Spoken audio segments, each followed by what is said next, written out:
Hello, my beautiful reader friends. It's Tiffany with an IE, as you can see.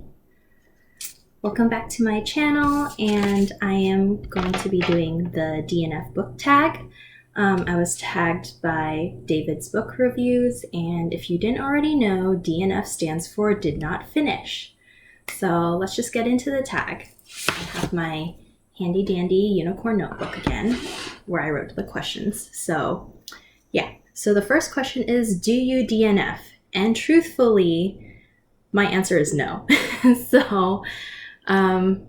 But there is one book that I DNF'd a long time ago, which I will get to it when I get to that question. So question 2, if you do DNF, does it count for your finished books for the month? And since I don't DNF, everything I read, I finish. So everything counts as finished. But if I did DNF, it would not count as a finished book because DNF literally means did not finish. So why would you count it as a finished book if you didn't finish it? Number 3, is there a difference between DNF and just putting the book down for a little bit? Yes, there is a huge difference. If you look on my Goodreads, on my currently reading shelf, it shows I'm reading like 10 books right now. Some of those books I haven't touched in ages because I'm a chaotic reader. So yeah, like those books, I've put them down, or I'm like constantly reading other things, or I have like book club obligations that I need to read books for. So yeah, I don't always finish right away the books that I start, but I do plan on finishing them eventually and not DNFing them. Number 4, what popular books have you DNF'd? So this is the question I was talking about. My answer is Pride and Prejudice. So when I was a freshman in high school, I heard from a bunch of friends and classmates who really loved Pride and Prejudice, and they recommended it to me. And I was like, oh, I want to read it. I want to know what all the hype is about.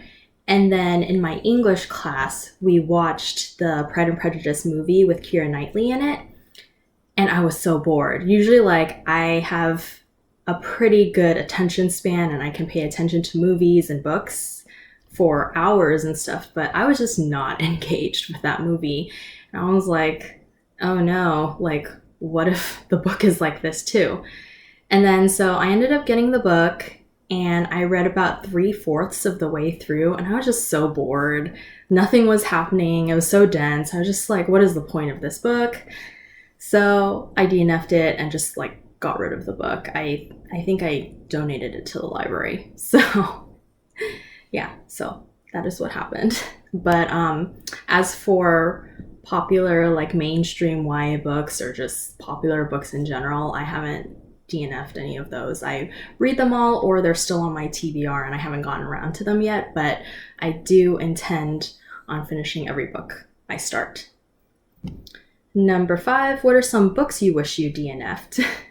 So if DNFing was an option for me, I would have DNF'd the other Jane Austen book I read, which was Sense and Sensibility. I don't remember anything that happens in there. I just know that it was just as boring as Pride and Prejudice. And then After by Anna Todd, that was literal trash. So 500 pages of trash. And then Throne of Glass and A Court of Thorns and Roses, which are both by Sarah J. Maas. I don't like her writing, and I know that's an unpopular opinion because everyone either loves both of those series or loves one and not the other. But yeah, I didn't vibe with either of them, and yeah, I'm not going to spill the tea in this video about them, so let's just move on. Number 6, have you ever reattempted to read a DNF? And was this successful for you?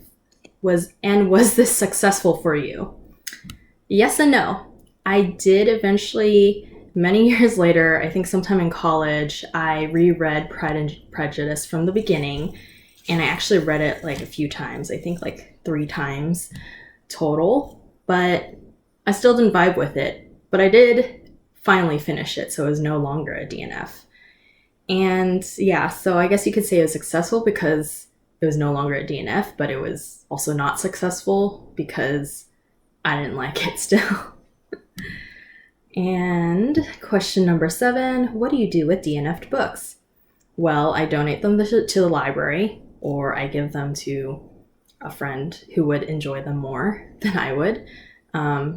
Yeah, since the case is that I've only DNF'd Pride and Prejudice, I gave that to the library. So most of the time now, I think I would answer this question more as, what do I do with books I didn't like? Same answer. Donate to the library, give to a friend that would like it more than I did. And number 8, do you choose more or less risky titles based on your DNF policy? I'm kind of confused what this question is asking. And also, since I don't DNF, I feel like it doesn't apply to me as much, but I feel like risky titles as in I'm more likely to DNF them. Yeah, anyways, I read everything and I finish everything, so this doesn't apply to me. And lastly, number 9, tag 5 other booktubers. Now, because of my OCD, I don't like odd numbers, and especially the number 5 is like my most hated number, so I'm actually going to tag 6 booktubers. So I tag Just the Book Freak, Donna Sundoku, Frogs and Fiction, Shannon and a Book, Literary Lizzie with 3 Z's, and Megan's Reading Revelations. So there you have it. That's my DNF book tag. I hope you liked this video. It was pretty easy to do. I just had to write out the questions so that I could read from them. And I'll see you in my next video. And yeah, bye. Ow.